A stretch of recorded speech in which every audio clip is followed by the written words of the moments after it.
नमस्कार दोस्तों, आप सभी का स्वागत है हमारे YouTube चैनल BCS अकेडमी पर। और आज के इस वीडियो में हम नीट और IIT से रिलेटेड वीडियो लेकर आए हैं। इस वीडियो में हम अध्ययन करेंगे द्विविमीय प्रत्यास्थ टक्कर या तिर्यक टक्कर के बारे में। विद्यार्थियों, हमने लास्ट वीडियो में संघट या टक्कर के बारे में बेसिक जानकारी ली थी। उसमें हमने देखा था कि टक्कर क्या होती है, टक्कर कितने प्रकार की होती है। देखिए, टक्कर किसे कहा जाता है, होती क्या है, सुन लीजिए कि जब दो या दो से अधिक कण एक दूसरे के संपर्क में या जब एक दूसरे के नजदीक आते हैं तो उनके मध्य अनोन्य क्रिया होती है और उस अनोन्य क्रिया के पश्चात उनके संवेग तथा ऊर्जाएं बदल जाती है। तो इस घटना को हमने टक्कर या संघट कहा था। ओके, जो संघट है वो तीन प्रकार की होती है: प्रत्यास्थ टक्कर, अप्रत्यास्थ टक्कर और पूर्णतः प्रत्यास्थ टक्कर। वो हमने लास्ट वीडियो में ही देख लिया। देखिए, प्रत्यास्थ टक्कर किसे कहते हैं कि ऐसी टक्कर जिसमें संवेग तथा गतिज ऊर्जा संरक्षित रहती है। तो उस टक्कर को हमने प्रत्यास्थ टक्कर कहा था। लास्ट वीडियो में ही देख लिया था, क्लियर कर लिया था। उसमें हमने एक स्थिति भी देखी थी कि दो जो कण हैं वो यदि एक सीधी रेखा में गति करते हुए प्रत्यास्थ टक्कर करते हैं तो टक्कर के पश्चात उनकी वेलोसिटी देखी थी हमने, लास्ट वीडियो में हमने देख लिया था। साथ में हमने पूर्णतः अप्रत्यास्थ टक्कर भी लास्ट वीडियो में देख ली थी। आज के इस वीडियो में हम तिर्यक टक्कर या द्विविमीय टक्कर के बारे में अध्ययन करेंगे और यहां पर हम द्विविमीय प्रत्यास्थ टक्कर का अध्ययन करने वाले हैं। ओके, साथ में प्रत्यावस्थान जो गुणांक होता है उसके बारे में भी आज के इस वीडियो में देखेंगे। इस गुणांक की सहायता से हमें ये पता लगता है कि जो टक्कर है वो प्रत्यास्थ टक्कर है या अप्रत्यास्थ टक्कर है या पूर्णतः प्रत्यास्थ टक्कर है। इसके बारे में जानकारी इस प्रत्यावस्थान गुणांक की सहायता से प्राप्त होती है। तो विद्यार्थियों, यदि आप हमारे YouTube चैनल पर नए हैं तो चैनल को सब्सक्राइब कर लीजिए, साथ में बेल आइकन भी दबा दीजिए ताकि आपको आगे की वीडियोस की नोटिफिकेशन मिलते रहें। विद्यार्थियों, इस वीडियो को अपने फ्रेंड्स के साथ में, अपने क्लासमेट्स के साथ में ज़्यादा से ज़्यादा शेयर करें ताकि अधिक से अधिक स्टूडेंट्स को फायदा पहुंच सके, साथ में हमें मोटिवेशन भी मिल सके ताकि हम कंटिन्यू सही समय पर वीडियो लेकर आ सके। चलिए, अब मैं इस वीडियो को स्टार्ट करता हूं। बात करता हूं द्विविमीय प्रत्यास्थ टक्कर की। द्विविमीय प्रत्यास्थ टक्कर होती क्या है। सबसे पहले मैं बात करूंगा प्रत्यास्थ टक्कर की। तो ऐसी टक्कर जिसमें संवेग तथा गतिज ऊर्जा संरक्षित रहती है प्रत्यास्थ टक्कर कहलाती है। फिर मैं बात करता हूं द्विविमीय प्रत्यास्थ टक्कर की। तो द्विविमीय का मतलब है कि टक्कर के पश्चात जो पार्टिकल है वो किसी तल में गति करते हो तो उस टक्कर को हम क्या कहेंगे, द्विविमीय प्रत्यास्थ टक्कर। इस टक्कर को हम तिर्यक टक्कर भी कह लेते हैं। क्या कहा जाता है, तिर्यक टक्कर। तो ये यहां पर हम दो पार्टिकल लेंगे और दोनों की तिर्यक टक्कर करवाएंगे कि टक्कर के पश्चात वो दोनों ही पार्टिकल एक तल में गति करेंगे। चलिए देख लीजिए, मैं यहां पर लेकर चल रहा हूं दो पार्टिकल। ये हमारे पास में पहला कण है, इसका द्रव्यमान है m1, वेलोसिटी है u1। ये है दूसरा पार्टिकल जिसका द्रव्यमान है m2 और वेलोसिटी है u2। और ये जो स्थिति हमने दिखाई है ये टक्कर से पहले की है, टक्कर से पूर्व है। ओके, फिर हम आगे बढ़ते हैं कि इनकी होती है द्विविमीय टक्कर। द्विविमीय टक्कर में क्या होता है कि जो पार्टिकल हैं वो एक तल में गति करेंगे कि जो m1 वाला जो कण है वो इधर गति कर रहा है v1 वेग से। किस वेग से गति कर रहा है, v1 वेग से। और जो m2 द्रव्यमान वाला कण है वो इधर गति कर रहा है v2 वेग से। ओके, और ये मूल दिशा से θ1 तथा θ2 कोण पर विचलित हो जाते हैं, गति करते हैं। यहां तक समझ में आ जाना चाहिए कि मूल दिशा से इनका जो कोण है वो θ1, इसका कितना है, θ2 कोण है। यहां तक समझ में आ गया होगा। ये है प्रत्यास्थ टक्कर और प्रत्यास्थ टक्कर के अंदर संवेग और गतिज ऊर्जा संरक्षित रहती है। तो यहां से हमें रिजल्ट मिलेंगे। तो हम क्या करेंगे, सबसे पहले संवेग संरक्षण नियम अप्लाई करेंगे। तो देखिए, यहां पर u1 इससे जाकर केवल तभी टकराएगा जब बड़ा हो u2 से, u1 ग्रेटर देन u2। मैं यहां पर संवेग संरक्षण नियम को अप्लाई कर रहा हूं। संवेग संरक्षण नियम से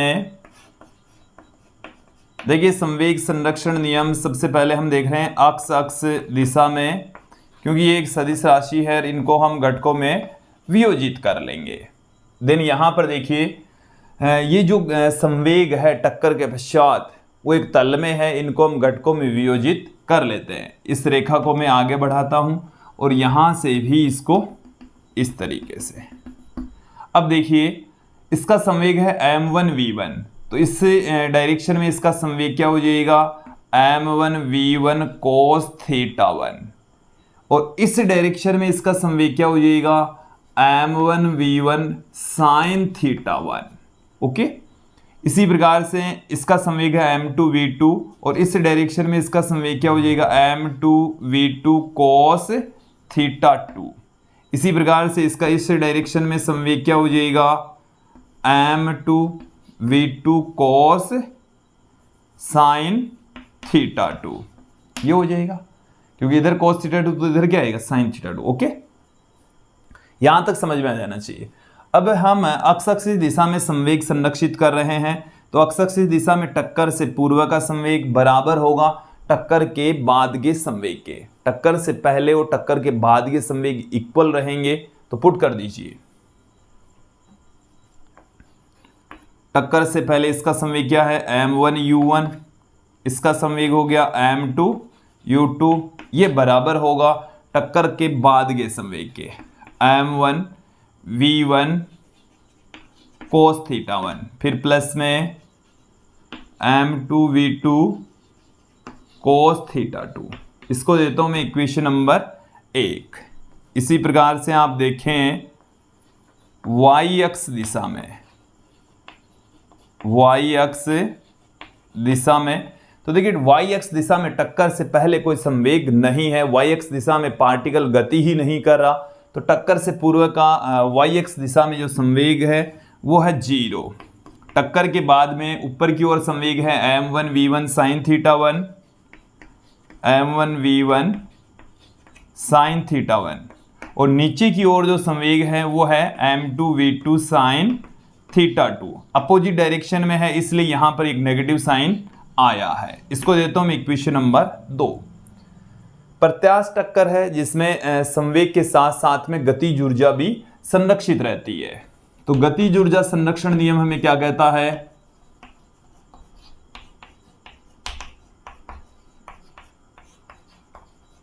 कि टक्कर से पूर्व की गतिज ऊर्जा बराबर होगी टक्कर के बाद की गतिज ऊर्जा। तो टक्कर से पूर्व की गतिज ऊर्जा क्या हो जाएगी half m1u1 square, half m1u1 square plus half m2u2 square बराबर। देखिए इस गतिज ऊर्जा का हम घटकों में वियोजन नहीं करते, क्योंकि ये तो एक अदिश राशि है। ठीक है, तो टक्कर के बाद की गतिज ऊर्जा क्या हो जाएगी half m1v1 square plus half m2v2 square. इसको देता हूं मैं इक्वेशन नंबर 3। समीकरण 3 हमने दे दी है। ओके विद्यार्थियों, यहां तक आपको समझ में आ जाना चाहिए, अच्छे से आ जाना चाहिए, इसमें यहां तक कोई दिक्कत नहीं होनी चाहिए। तो ये है द्विविमीय टक्कर से रिलेटेड, तिर्यक टक्कर से रिलेटेड इक्वेशन, जिनकी सहायता से हम अन्य रिजल्ट भी निकाल सकते हैं। अब मैं यहाँ पर एक कंडीशन आपके सामने रख रहा हूँ, और उस कंडीशन में हम दोनों पार्टिकल का जो द्रव्यमान है वो सेम लेकर चलेंगे, साथ में दूसरे पार्टिकल का जो वेग है वो 0 लेकर चलेंगे, दूसरा पार्टिकल विराम अवस्था में लेकर चलेंगे। देन हमें क्या प्राप्त होता है वो देख लेते हैं। विद्यार्थियों, मैं आपको बता दूं कि ये एनसीईआरटी के जो पाठ्यपुस्तक है उसका एग्जाम्पल है, और इसमें इन दोनों पार्टिकल्स के बीच का एंगल 90 डिग्री हो जाएगा। कब होगा? जब दोनों पार्टिकल का द्रव्यमान सेम हो और दूसरा कण विराम में हो, मतलब u2 बराबर 0 हो और m1 m2 सेम होता है, तब इन दोनों के बीच का एंगल 90 डिग्री होता है। इट मीन्स θ1 प्लस θ2 बराबर 90 डिग्री। अभी मैं आपको प्रूफ करके बता देता हूं। चलिए हम कंडीशन ले रहे हैं, यदि m1 बराबर है m2 के, और हम इसको किसके इक्वल मान लें, m के इक्वल मान लें, साथ में u2 बराबर 0 विराम अवस्था में है, टक्कर से पूर्व दूसरे पार्टिकल की जो वेलोसिटी है वो 0 है, विराम में है। ओके, अब देखिए यहां से क्या रिजल्ट निकलेगा। इक्वेशन नंबर 1 से m सब में से कॉमन आकर कट जाएगा, क्योंकि यहां पर m1 m2 सब की जगह हम m पुट करेंगे, दोनों तरफ से कॉमन आकर कट जाएगा। तो u1 u2 का मान 0, तो u1 बराबर क्या आ गया, v1 cos theta 1, v1 cos theta 1, फिर प्लस में v2 cos थीटा 2, ये आ गई इक्वेशन नंबर 4। इसी प्रकार से दूसरी इक्वेशन से देखें, 0 बराबर v1 साइन थीटा 1, फिर माइनस में v2 साइन थीटा 2, ये आ गई इक्वेशन नंबर 5। समीकरण 5 आ चुकी है। अब हम यूज में लेंगे इक्वेशन नंबर 3 को। तो देखिए हाफ तो सब में से कट जाएगा, m भी सब में से कट जाएगा, क्योंकि m यहां पर m आ जाएगा, m तो 1/2m तो सब में से कैंसिल होना ही है। फिर देखें यहां पर रह गया u1 स्क्वायर बराबर u2 0, यहां रह गया v1 स्क्वायर, फिर प्लस में v2 स्क्वायर, यह आ गया हमारे पास में। इसको देता हूं इक्वेशन नंबर 6, समीकरण 6। मैं समीकरण 4 और 5 का वर्ग करके जोड़ देता हूं। समीकरण 4 + 5 का वर्ग करके जोड़ दिया, तो यहां से क्या आ जाएगा हमारे पास में, u1 स्क्वायर प्लस 0 का स्क्वायर, क्योंकि इधर 0 है, बराबर इसका whole square, v1 cos theta 1 plus v2 cos theta 2 का स्क्वायर, फिर प्लस में इसका भी होल स्क्वायर करना है, v1 sine theta 1 minus v2 sine theta 2 का होल स्क्वायर। चलिए इधर तो कितना रह गया, u1 स्क्वायर, और u1 स्क्वायर को इक्वेशन नंबर 6 के अकॉर्डिंग पुट कर देंगे, तो v1 square plus v2 square बराबर इसका होल स्क्वायर खोलो, तो v1 स्क्वायर कोस square theta 1 plus v2 square कोस square theta 2 plus 2 v1 v2 cos theta 1 cos theta 2। अब इसका होल स्क्वायर खोलिए, प्लस में v1 square sine square theta 1 plus v2 square sine square theta 2 minus 2 v1 v2 sine theta 1 sine theta 2, यह आ गया हमारे पास में। यहां तक आ गया।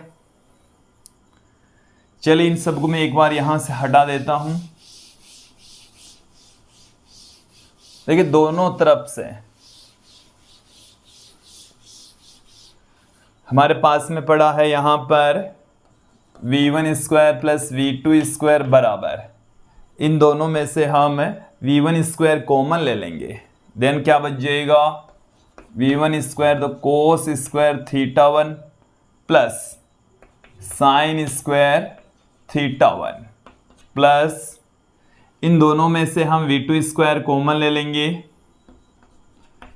तो ये हमारे पास में रह गया कोस square theta 2 plus sine square theta 2।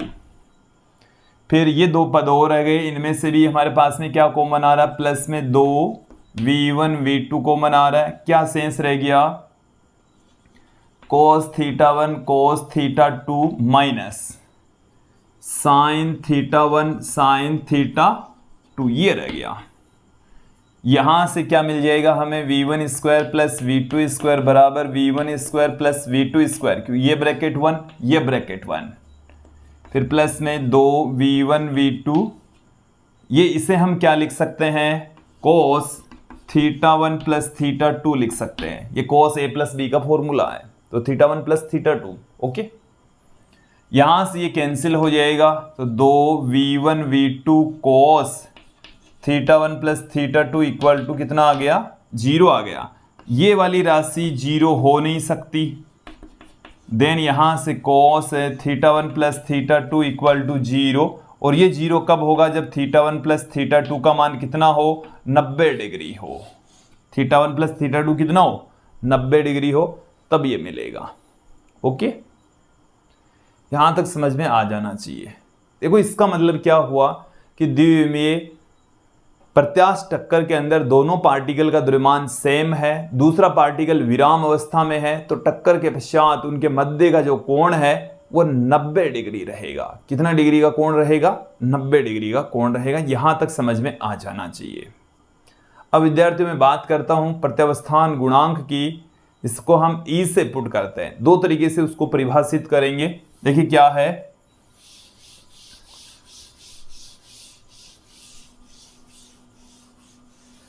प्रत्यावस्थान गुणांक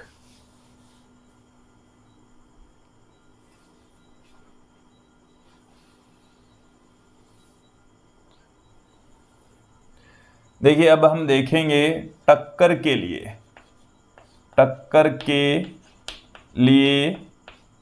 न्यूटन का नियम,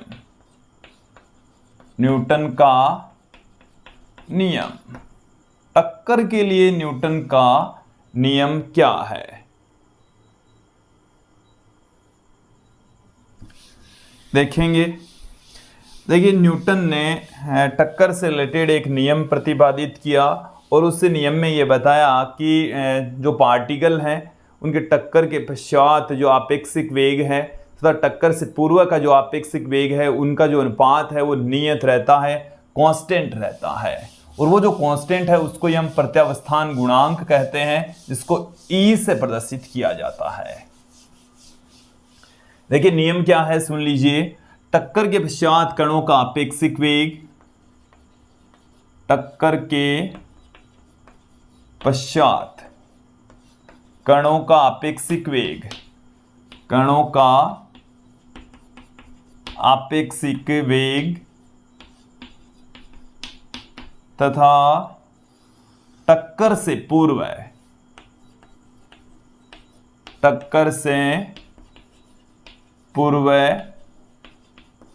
कणों का आपेक्षिक वेग, कणों का आपेक्षिक वेग, इनका जो अनुपात है वो कांस्टेंट रहता है। इनका जो अनुपात है वो क्या रहेगा? कांस्टेंट रहेगा, नियत रहेगा। ओके, और उस नियत मान को हम, नियत रहेगा, उस नियत मान को हम ई से पुट करेंगे, माइनस ई से पुट किया जाएगा। ये जो माइनस ई है इसको हम कहते हैं प्रत्यावस्थान गुणांक, प्रत्यावस्थान गुणांक इसको कहा जाता है। ई से इसको पुट करते हैं, किससे लिखा जाता है? ई से। ओके, देखिए टक्कर से पूर्व जो पार्टिकल है उनकी वेलोसिटी हम u1 u2 लेते हैं और टक्कर के पश्चात उनकी वेलोसिटी v1 v2 लेते हैं। तो टक्कर के पश्चात जो वेलोसिटी है वो है v1 माइनस v2 आपेक्षिक वेग, टक्कर से पहले u1 माइनस u2, और ये माइनस ई के बराबर होगा। देखो हम जानते हैं टक्कर के दौरान u1 बड़ा होता है और इसमें टक्कर के बाद v1 बड़ा हो जाएगा, यहाँ पर सॉरी v2 बड़ा हो जाएगा, तो यहाँ पर इसको ऐसे लिखना ज़्यादा उचित होगा। ओके, देखिए ये हमारे पास में क्या है कि ये दोनों कण एक दूसरे के नज़दीक आएंगे। यहाँ पर ये दोनों पार्टिकल क्या आएंगे? दोनों कण एक दूसरे के नज़दीक आते समय उनका आपेक्षिक वेग है ये दोनों एक दूसरे से दूर जाएंगे तो उनका आपेक्षिक वेग है। तो टक्कर के पश्चात दूर जाते हुए पार्टिकल का आपेक्षिक वेग तथा टक्कर से पूर्व दोनों कणों के एक दूसरे के नज़दीक आते समय का आपेक्षिक वेग का जो अनुपात है वो कांस्टेंट रहता है, प्रत्यावस्थान गुणांक कहलाता है। यही है न्यूटन का नियम, यही क्या है? न्यूटन का नियम है। चलिए अब मैं यहाँ पर अलग अलग प्रकार की जो टक्कर है उसके लिए प्रत्यावस्थान गुणांक की बात करता हूँ। देखिए ई का मान 0 से 1 के मध्य हो सकता है। कितना हो सकता है? 0 से 1 के मध्य। ई बराबर 0, ई बराबर 0 होने का मतलब है v1 और v2 बराबर हो, और v1 और v2 कब बराबर होंगे? जब पूर्णतः अप्रत्यास्थ टक्कर हो। पूर्णतः अप्रत्यास्थ टक्कर में दोनों ही पार्टिकल की वेलोसिटी सेम होती है, तो v1 v2 दोनों बराबर, तो v1 माइनस v2 कितना हो जाएगा? 0 हो जाएगा, या v2 माइनस v1 कितना हो जाएगा? 0। तो जब E बराबर 0 होता है तो यह है पूर्णतः अप्रत्यास्थ टक्कर, पूर्णतः अप्रत्यास्थ संघट के लिए E बराबर कितना होता है? 0 होता है। दूसरी कंडीशन क्या है? E बराबर 1। यह है प्रत्यास्थ टक्कर के लिए कि टक्कर के बाद पार्टिकल का अपेक्षिक वेग और टक्कर से पूर्व का अपेक्षिक वेग, हमने कल ही एक रिलेशन बताया था आपको, उस रिलेशन से हम निकाल सकते हैं। आ गई बात समझ में? देन यहां से हमें क्या मिल जाएगा? ये किसके लिए है? प्रत्यास्थ टक्कर के लिए है, प्रत्यास्थ टक्कर के लिए। ओके।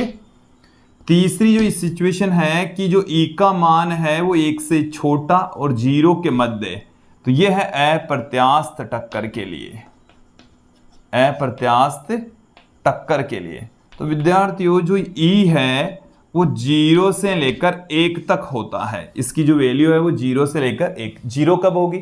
पूर्णतः प्रत्यास्थ टक्कर में। 1 कब होगी? प्रत्यास्थ टक्कर में। और इनके मध्य कब होगी? अप्रत्यास्थ टक्कर में। ओके, यहां तक समझ में आ जाना चाहिए। अब मैं यहां पर न्यूमेरिकल क्वेश्चन लेता हूं। न्यूमेरिकल क्वेश्चन देख लेते हैं। पहला न्यूमेरिकल क्वेश्चन देखिए कि एक गेंद सीधे विराम अवस्था पर रखी एक समान गेंद से टकराती है। इसके प्रभाव से पहली गेंद विराम में आ जाती है। यदि प्रभाव से आधी गतिज ऊर्जा का क्षय हो जाता है तो संघट गुणांक ज्ञात कीजिए। संघट गुणांक का मतलब है प्रत्यावस्थान गुणांक, E ही हमें ज्ञात करना है। तो देखिए E ज्ञात करने के लिए हमें टक्कर के पश्चात पार्टिकल्स का अपेक्षिक वेग और टक्कर से पूर्व का अपेक्षिक वेग, इनकी वैल्यू पता होनी चाहिए। तो देखिए यहाँ पर दोनों पार्टिकल्स एक समान हैं, तो दोनों का द्रव्यमान क्या है? m कंसिडर कर लेते हैं। टक्कर से पूर्व जो वेलोसिटी है वो u1 और u2 है, u1 और u2, और टक्कर के बाद में जो वेलोसिटी है वो है v1 और v2।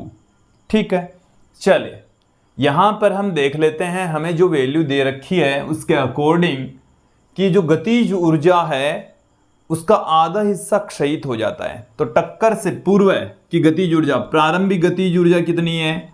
तो प्रारंभ में देखिए दूसरा जो कण है वो तो विराम अवस्था में है। पहला कण m u1 वेग से गति कर रहा है, दूसरा क्या है? विराम में है। तो यह है गतिज ऊर्जा, प्रारंभिक गतिज ऊर्जा। फिर अंतिम गतिज ऊर्जा, अंतिम गतिज ऊर्जा में क्या है? इसके प्रभाव में पहली गेंद क्या आ जाती है? विराम में आ जाती है। तो पहली गेंद जब विराम में आ जाएगी तो m यहां वाला वेग जो v1 है वो 0 हो जाएगा। अब की बार जो v2 है वो मतलब m2 है वो गति कर रहा है, जो कि इसका वेग v2 लेकर चल रहे हैं हम। क्वेश्चन में हमें कहा गया है कि जो गतिज ऊर्जा है वो आधी क्षयित हो जाती है। तो जो kf है वो ki का आधा है। kf कितना है? 1/2m v2 स्क्वायर, और ये बराबर है 1/2 ki के। ki कितना है? 1/2m u square. यहां से m कैंसिल, 1/2 से 1/2 कैंसिल, v2 स्क्वायर बराबर आ गया है u1 स्क्वायर बट्टे में 2, और इससे हमें मिल चुका है v2 बराबर u1 बट्टे में √2। ओके, अब यहां पर देखिए प्रत्यावस्थान गुणांक E बराबर होता है v2 minus v1 upon u1 minus u2। तो देखिए v1 का मान तो 0 है, u2 का मान 0 है, तो v2 अपॉन u1 आ गया। और v2 का मान कितना है? u1 बट्टे में √2। u1 से u1 कैंसिल हो गया, E का मान आ गया 1 में √2 के इक्वल 1/√2। ओके, तो 1/√2 का मान 0.707 होता है, जो कि 0 और 1 के मध्य है। हमने यही बताया आपको। दूसरा एग्जाम्पल देखें, थ्योरी इसमें लंबा चौड़ा क्वेश्चन है। ये हमारी जो एनसीईआरटी पाठ्यपुस्तक है वहां से हमने लिया है। क्या है कि दो गोलाकार पिंडों के द्रव्यमान क्रमशः m और 5m है तथा इनकी त्रिज्याएं क्रमशः r व 2r है। इन दोनों को मुक्त आकाश में नीचे गिराया जाता है और इन दोनों के केंद्रों के बीच की प्रारंभिक दूरी 12r है तो यदि ये दोनों एक दूसरे को केवल गुरुत्वाकर्षण बल द्वारा ही आकर्षित करते हैं तो टक्कर से पहले छोटे पिंड के द्वारा तय की गई दूरी क्या होगी। क्वेश्चन समझे कि हमारे पास में यहां पर दो पिंड हैं, एक की त्रिज्या है r, एक की त्रिज्या कितनी है r, और इसका द्रव्यमान है m। द्रव्यमान कितना है m, क्वेश्चन में हमें दे रखा है m है जिसकी त्रिज्या r है। अब यहां से 12r दूरी पर 2r त्रिज्या का, इसकी रेडियस कितनी है 2r, और द्रव्यमान कितना है 5m, और दोनों के केंद्रों के बीच की जो डिस्टेंस है वो हमें 12r दे रखी है। कितनी r दे रखी है, तो देखो यहां से लेकर यहां तक ये है 12r, तो यहां से लेकर यहां तक ये तो r, ये 2r, तो यहां से लेकर यहां तक कितनी रह गई 9r रह गई। ठीक है, आ गई बात समझ में। अब देखिए ये जो टॉपिक है वो द्रव्यमान केंद्र से रिलेटेड है, समझने का प्रयास करेंगे। द्रव्यमान केंद्र वाला जो पार्ट है वो हम कणों की घूर्णी गति के अंदर हम डिटेल से अच्छे से पढ़ेंगे। वहां पर हम ज्यादा बेटर तरीके से जो हमारा अगला टॉपिक होने वाला है उसमें हम देखने वाले हैं, पढ़ने वाले हैं। देखिए इनका द्रव्यमान केंद्र है वो गति नहीं करता, क्योंकि यहां पर केवल और केवल कौन सा बल काम कर रहा है, गुरुत्वाकर्षण बल काम कर रहा है। ये एक ऐसे आकाश में मौजूद है कि यहां पर इनके ऊपर अन्य कोई बल काम नहीं कर रहा, ये आपस में ही गुरुत्वाकर्षण बल के प्रभाव में एक दूसरे की ओर गति कर रहे हैं। तो देखिए इनका जो द्रव्यमान केंद्र है, सेंटर ऑफ मास है, सेंटर ऑफ मास, वो गति नहीं करेगा। ये वाला जो पार्टिकल है वो इधर गति करेगा, यहां से यहां तक आ जाएगा। ये तो यहीं रहना है, यहीं रहना है, इसका मतलब समझना। ये वाला पार्टिकल इधर गति करेगा और ये वाला पार्टिकल इधर आ जाएगा, ऐसे होगा। जैसे मान लीजिए ये जो बिंदु है वो हमने थोड़ा सही नहीं लिया है, क्योंकि जो छोटा वाला द्रव्यमान है वो ज्यादा गति करेगा। जैसे इस बिंदु पर मान लें तो इसी सिद्ध में ही इनका रहने वाला है, ये इधर और ये इधर, ऐसे। तो ये यहां से ये जो दूरी तय करेगा वो x1 दूरी तय करेगा, और ये कितनी दूरी तय करेगा x2 दूरी तय करेगा। ये जो x1 प्लस x2 है, x1 प्लस x2, ये 9r है। दोनों को मिलाकर कितनी दूरी तय करनी है 9r दूरी तय करनी है, क्योंकि उसके पश्चात तो ये संपर्क में आ जाएंगे। हालांकि इनके केंद्रों के बीच की डिस्टेंस अब भी 3r पड़ी रहेगी, ये तो r और यहां से 2r तो अभी भी पड़ी रहेगी। द्रव्यमान केंद्र वहीं का वहीं रहेगा, द्रव्यमान के अंदर गति नहीं करेगा, क्योंकि अन्य कोई बल काम नहीं कर रहा है। दोनों एक दूसरे को खींच रहे हैं, ये जितने बल से खींच रहा है वो भी उतने बल से खींच रहा है, द्रव्यमान के अंदर गति नहीं करेगा। देखो यहां से द्रव्यमान के अंदर गति नहीं करता तो द्रव्यमान के अंदर का वेग हो जाएगा 0, और जब द्रव्यमान के अंदर के रेस्पेक्ट हम द्रव्यमान आघूर्णों की बात करें तो वो 0 होता है। तो इसका द्रव्यमान आघूर्ण कितना हो जाएगा, देखो द्रव्यमान आघूर्ण क्या होता है, द्रव्यमान इंटू दूरी, द्रव्यमान इंटू द्रव्यमान के अंदर से दूरी। तो द्रव्यमान तो कितना है इसका m इंटू x1, फिर प्लस में इसका द्रव्यमान हो गया 5m, दूरी हो गई x2, और इनका योग हो गया 0। इनका योग कितना हो गया 0, योग 0 हो गया है। देन यहां से क्या आ जाएगा, देखिए ये सदिश के रूप में होता है, यहां पर ये दोनों बराबर हो जाएंगे, ये दोनों एक दूसरे की विपरीत दिशा में गति कर रहे हैं, तो ये माइनस में या बराबर में जी ऐसे कर देता हूं। तो यहां से m से m कैंसिल हो गया, और हमें चाहिए x1, छोटे कण द्वारा तय की गई दूरी, x1 की वैल्यू चाहिए। तो यहां पर उठाकर x2 की वैल्यू पुट कर देता हूं मैं। x1, x2 का मान कितना है, x1 बट्टे में 5 बराबर 9r। यहां से कितना आ गया 5 प्लस 1 6, x1 बट्टे में 5 बराबर 9r। ओके,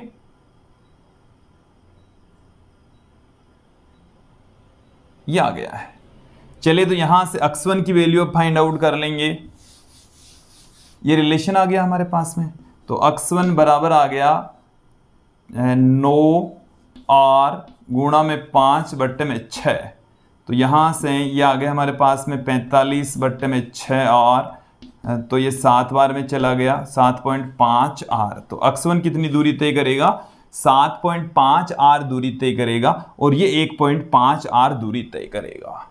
ओके, दोनों एक दूसरे की ओर गति करेंगे, द्रव्यमान के अंदर गति नहीं करेगा। तो ये मुझे उम्मीद है ये क्वेश्चन समझ में आया होगा और इसको हम बेटर तरीके से जब हम नेक्स्ट टॉपिक पढ़ेंगे दृढ़ पिंड का निकाय और घूर्णी गति, तो घूर्णन गति से संबंधित ये टॉपिक होगा। वहाँ पर हम द्रव्यमान के अंदर की गति, वेग सब कुछ अध्ययन करने वाले हैं। विद्यार्थियों, ये था आज का हमारा वीडियो जिसमें हमने संघर्ष से रिलेटेड विशेष जानकारी, महत्वपूर्ण जानकारी यहाँ पर ली, न्यूमेरिकल क्वेश्चंस भी देखे। अब ये जो हमने कार्य, ऊर्जा एवं शक्ति, इसमें हमने टक्कर से भी रिलेटेड टॉपिक देखे। इनसे रिलेटेड जो न्यूमेरिकल क्वेश्चन हैं, कॉन्सेप्ट वाले क्वेश्चन हैं, वो लेकर आएंगे और कोशिश करेंगे कि वो जल्दी से जल्दी कंप्लीट करें। ठीक है, और जल्दी से जल्दी हम नेक्स्ट टॉपिक स्टार्ट करेंगे ताकि हमारा जो सिलेबस है वो सही समय पर करवाया जा सके।